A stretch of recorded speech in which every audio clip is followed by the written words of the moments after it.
Hey everybody, Farmall Fanatic here. I wanted to update you a little bit on my pop can paint job. I'm here in my barn with my 756, and the one thing I wanted to talk about is I kind of paid for my education in a lot of ways when I first got back into farming. The one thing that I did is I was always using cheap hydraulic fluid. You know, Tractor Supply sells the hydraulic fluid, the 5 gallons of, basically generic, universal, they call it, hydraulic fluid for 30 bucks for you get 5 gallons. And man, I destroyed tractors with it. It's just not good. It overheats. It's got a lot of zinc in it and this and that and the other thing. So I pretty quickly learned to use Hytran, and I run Hytran. It doesn't matter if it's not an international. In my Massey combine, I run Hytran as well.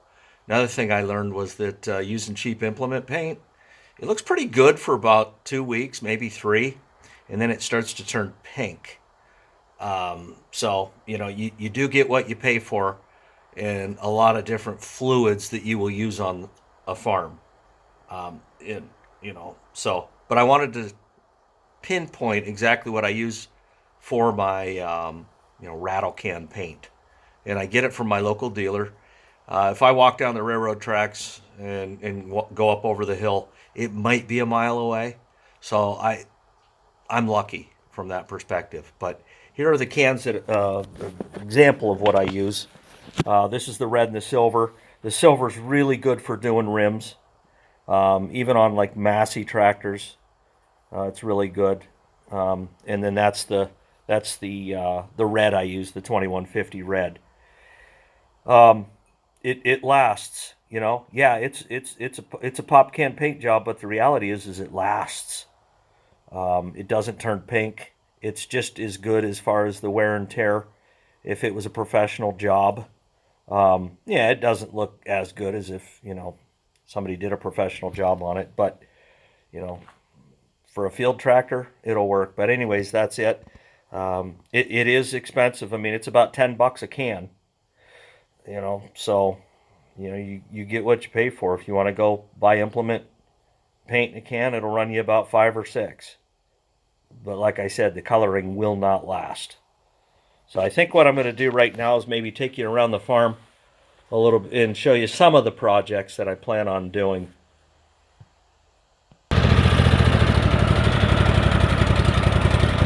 Now here's an example of, a typical farm field. You're going to have to clean up your edges. I'm no exception to that rule, that's for sure. I definitely, with the wind, this is an entire old dead tree. I should have taken care of it when it was standing, but I just didn't. And now I'm going to have to deal with it, in about a week or so. Okay, here you can see over the years this was farmed, it was actually plowed in reverse. You can see the ridge here, I guess you would call it. They almost took the dirt from here and put it here. Just for the life of me, I just can't grasp the concept. But here's a case in point where your newer stuff, technology and stuff like that, your chisel plow, which I know that's not newer technology, but it is compared to a mold board. And this, a mold board did this damage, and it's going to take a mold board to undo it. Now, you can see a lot of overhang here. That's not going to work. And anybody that's ever farmed a field more than 30 seconds knows that these trees do two things. One, they draw nutrients out of a field, nitrogen and whatever, and they also shade. Two really, really bad things when you're trying to grow corn and soybeans. So I've got some turning in to do. I got to clean up the field edges. The example I just gave you with that tree down, I've got a couple more that will drive by. But these ridges here, they have to be turned in. And I'm under the acknowledgement that I'm not going to be able to correct this in 1 year. This is going to be a few years of turning this back in, and probably, at least out to here. I'm going to have to go back this way, and push it this way for at least a few years to get this bowl effect gone. So it's not, incorrectable. It's not irreparable, but it's just work that I know in order to get this field correct, I have ahead of me. Now, fortunately, a lot of these trees along the field edge are money trees. And when I say that, I mean they're cherry, they're black walnut, it's timber that has value to it. So what I'm going to do, probably within the next week or two, is I'm going to timber these fence rows. I've checked the trees. They don't have a lot of cat eyes in them. And when I say that, I mean metal, at least noticeable metal from over the years, the fence getting into the tree as it grows. Here's a medium-sized black walnut tree that's definitely going to come down. That direction over there is west. So I'm not getting the late suns that I want to get on this field right here. So I'm going to solve two problems. I'm going to get rid of my shading. Well, actually three. I'm going to get rid of my shading. I'm going to get rid of my nutrient robbery. And I'm going to turn timbers into tractors. Now here's a situation where most farmers wouldn't dream of leaving this overhang here. But assuming you can see the branches, and I do assume that you can, those are for deer scrapes, buck scrapes. Now, if you look here, there is definitely some high ridge here where it was, again, plowed this way. So I'm going to have to take it and bring it back this way. However, I want to leave these so that the bucks have a place to scrape, because every year this location is money as far as scrapes.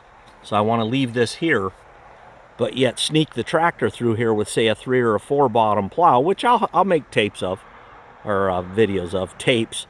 I just showed my age, but and flop this back in.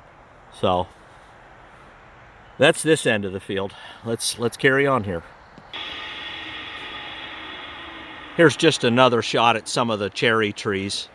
Now, I'm not saying these are veneer trees.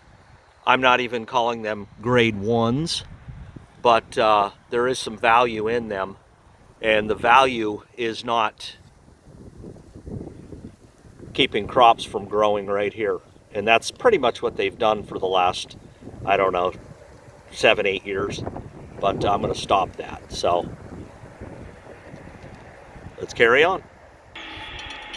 Okay, I'm in a different field now. I'm sitting here, I don't know if you could tell or on the video or not, but I'm kind of tilted like this, but you can see all of this has been turned out as well. So this whole side of the field here needs turned.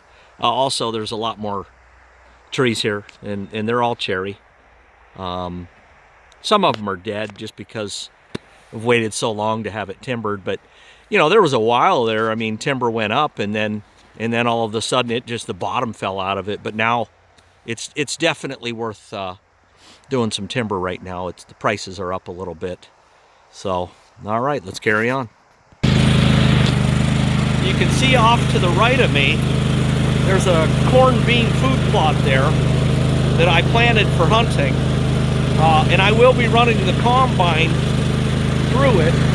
I don't know what's there for bushels, but we get 3-4 dry days down here. I will be running the combine for sure through that. This is all gravel bottom dirt, so you get 3 days of sun, man, and it drains. It's great property. It really is. I'm lucky. Now you can see that whole hillside here. We call it Cherry Hill, because it's mostly cherry up there. In fact, it's, I'd say 95% cherry. The other 5% is locust. A little story about this hill. It's always produced cherry. And again, this is gravel bottom soil, and cherry trees grow like weeds anywhere there's gravel bottom soil. But my grandfather used to, if you can believe this, he used to kill the cherries to save the locusts so he would have fence posts.